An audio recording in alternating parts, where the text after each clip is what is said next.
Hello guys, magandang gabi. It's me again, Kamutika TV. Ayan, shoutout sa lahat. Thank you so much guys sa support sa YouTube channel ko and then sa FB page ko. Ayan guys, pwede nyo ko follow.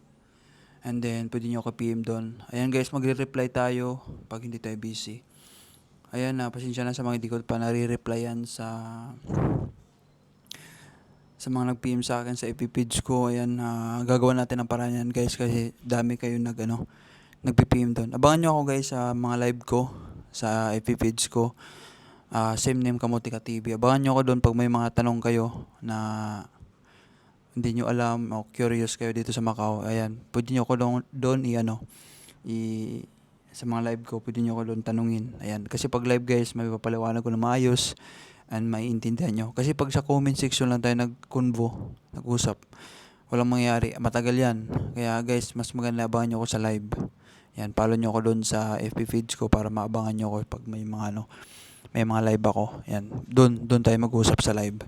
At saka para din yung iba may mga baka parehas lang kayo ng tanong and then isang sagot lang. Yan guys, thank you so much and ayan, salamat talaga. And God bless sa lahat guys. Mag-pray tayo lagi always. Huwag natin kalilimutan everyday magpasalamat. Ayan guys, yung shoutout sa mga mandirigma dito sa Macau. Thank you so much guys. And kaya nyo yan. Huwag kayo mawala ng pag-asa. Kasi ang dami dito na mga mandirigma na hindi lang nakahanap. Ayan, sumusuko na guys. Hindi ganun. Siguro, yung iba nag-exit ng Thailand, it's because may mga mali sila pagkulang. And then, lahat naman tayo nagdaan sa mga ganyan exit ng Thailand because nga dahil hindi tayo, may mga may mga kulang tayo hindi natin nagawa and then may mga dapat tayong baguhin na hindi natin binago. And for sure, pagbalik natin guys, mapi-perfect na natin kasi alam na natin yung madiskarte. Yan, ganun talaga pag sa una. Kung may mga field tayo nangyayari sa buhay, hindi ibig sabihin is na field guys, katapusan na. 'Di ba? Kaya nga na field guys para maging strong ka, para matuto ka yan. Kung hindi tayo field guys, hindi tayo matututo. Ganon.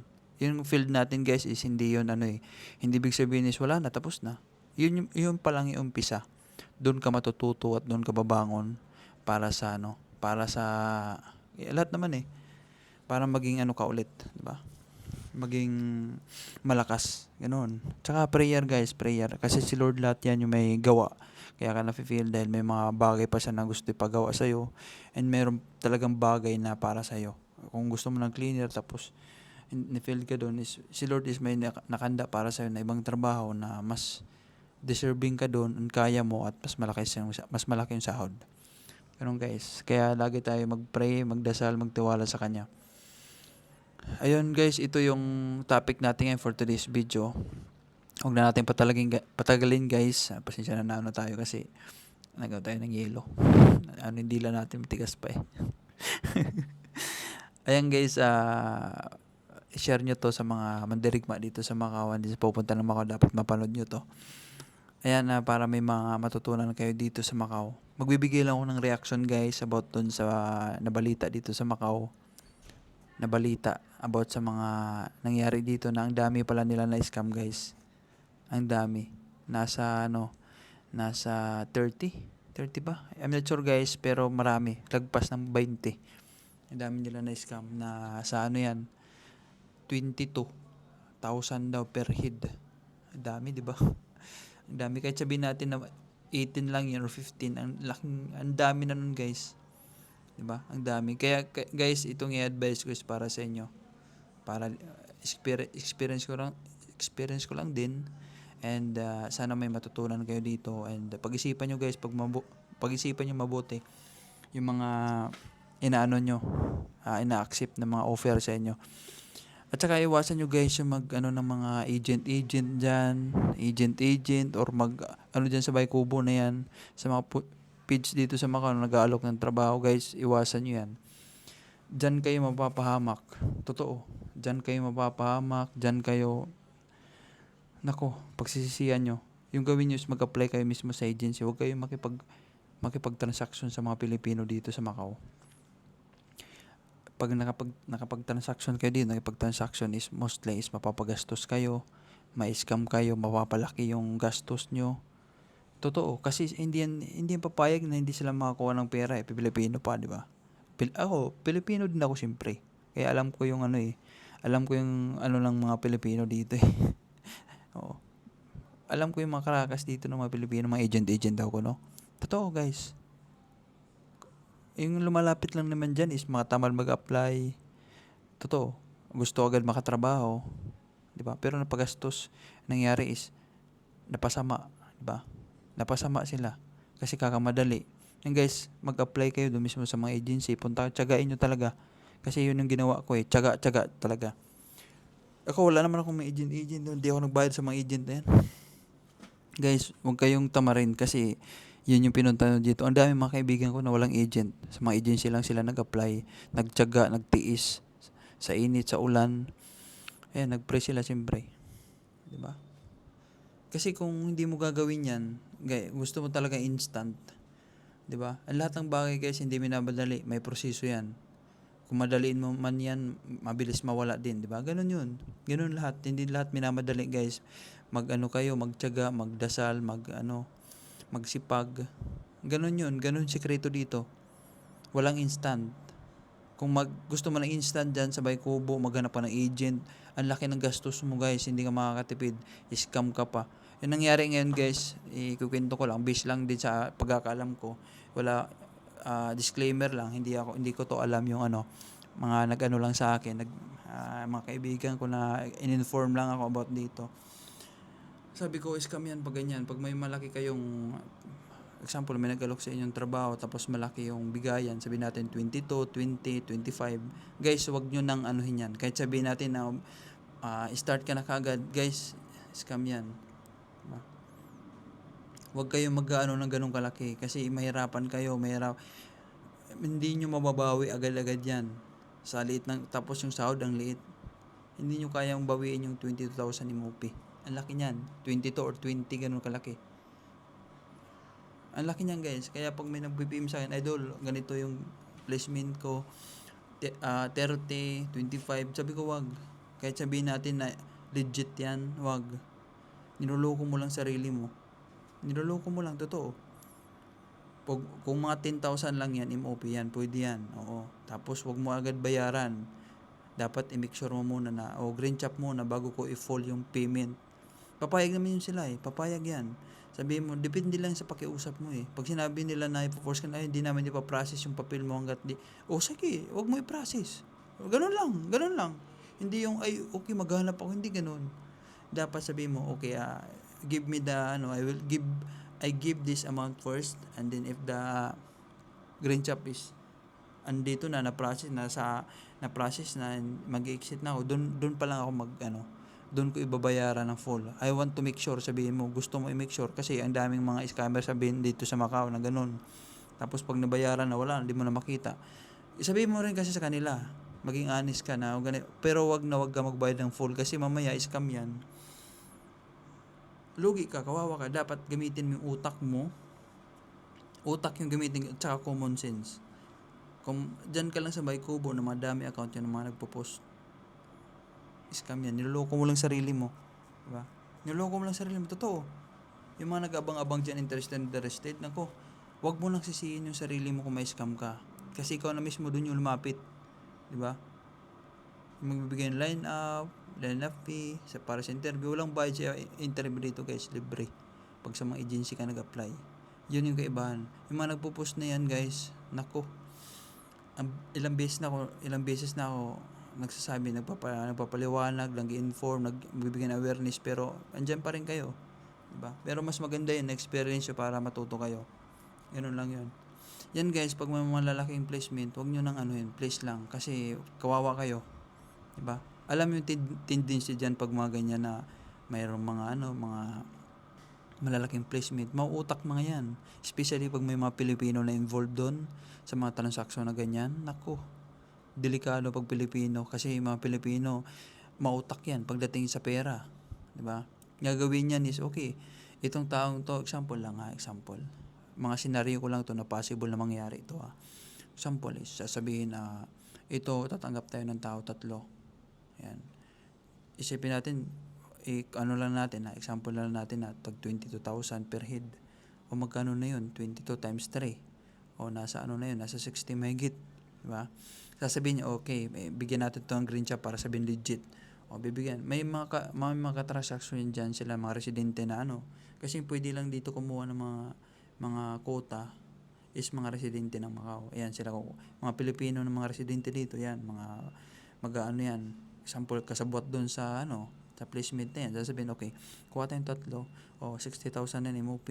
O, kailangan bayaran nila lahat kasi pag hindi nila binayaran agad, kukuha tayo ng iba. Ganun mangyayari. Ikaw naman tong di ko alam kung ano ka, basta ano ka, magmamadali ka na, kailangan ko na bayaran kasi, guys, ang daming agency dito na pwede mo, kung mayroong ganun na minamadali ka, huwag kang sabihin, bigay mo na sa iba kung magmamadali ka, hindi ka makapagantay. Ganun. Kasi delikado yung mga ganyan, guys. Delikado. Especially pag paubos na yung visa mo, nako. Pag nakaalis ka na ng Macau, naka-exit ka na, wala ka ng habol. Diba? Talagang gagawin mo is mag-aantay ka na lang kung ano nila sa'yo. Kumbaga hawak ka na sa liig nila kasi nakapagbayad ka na eh. Diba? Kahit anong sabihin, dyan ka lang muna sa Hong Kong, sa Thailand, Hong Kong, mag-aantay ka dyan. Mag-aantay ka kasi nga hawak ka na sa leg nila kasi nakapagbayad ka na. Ganun yung ibig ko sabihin na huwag kayo magbayad agad. 'Di ba? Kasi diyan yung papahamak nyo lang yung sarili nyo. Ganun gagawin niyan is doon na tayo sa kwento. Sabihin, okay, 1 month lang terminate natin itong tatlo. O 'di ba? Terminate ka na. After 1 month.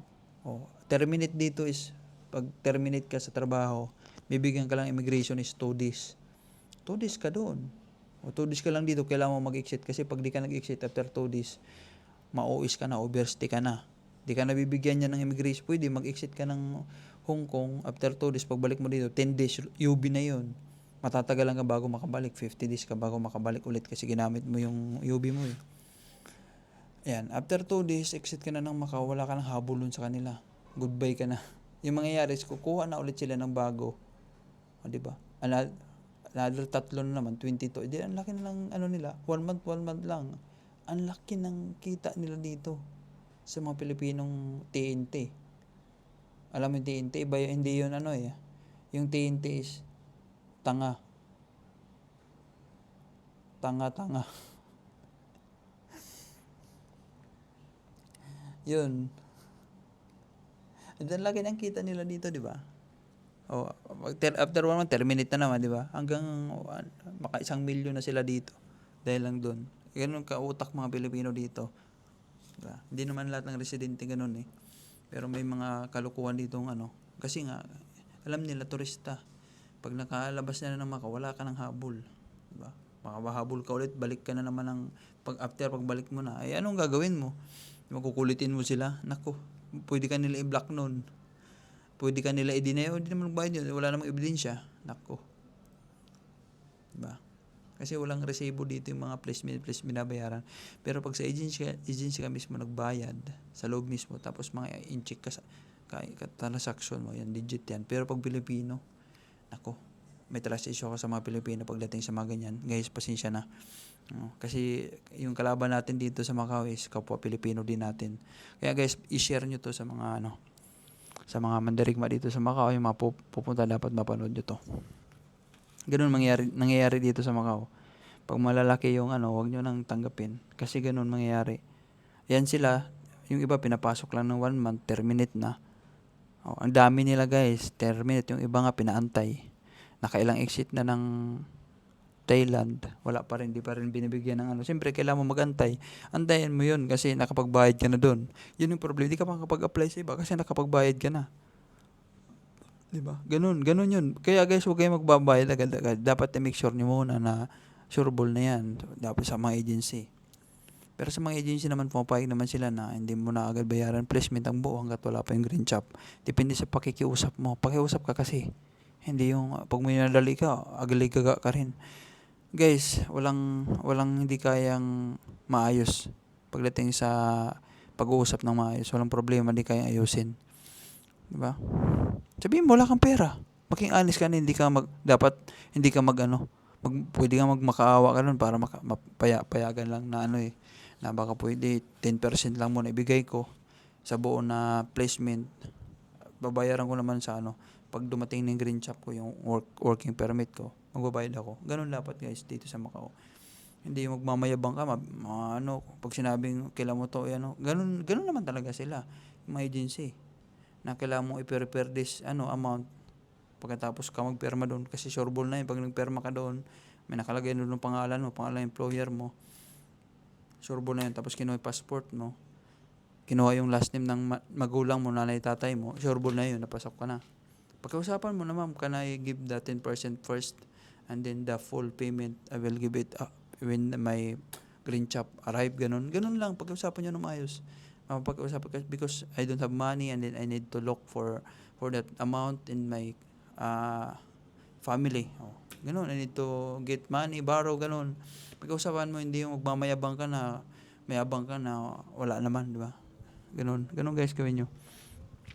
And mag-ingat kayo dito sa mga nag-alok-alok lang ng trabaho, especially sa mga dyan sa mga gilid-gilid lang, guys. Para sa inyo yung sinasabi ko, para maging aware kayo. Kung may mga yung placement is mababa lang, grab nyo na. Pero huwag kayo magbayad ng full. I-grab nyo lang, huwag nyo bayaran ng full. Yung placement na dapat sa agency mismo. Hindi yung by kubo. Diba? Yan yung sinasabi ko sa inyo. Sa agency ka mismo, in-check yung transaction mo. Para legit. Yun lang guys, sana may tutunan kayo dito sa sa paliwanag. Ayan, thank you so much guys and God bless lahat. And mag-pray lagi. Kaya nyo yan guys, huwag kayo mawalan ng pag-asa. Everything happen in your life is may rason. Kaya huwag tayong susuko and then continuous lang hanggat maano natin, hanggang ma-achieve natin yung goal natin sa buhay. Makahanap ng trabaho dito. Kaya nyo yan guys, lahat naman tayo nagdaan dyan. Alam ko yung sitwasyon nyo, alam ko yung nararamdaman nyo, pero siyempre hindi tayo sumuko, kaya nandito tayo ngayon. And thank you so much guys and I love you all. God bless lahat.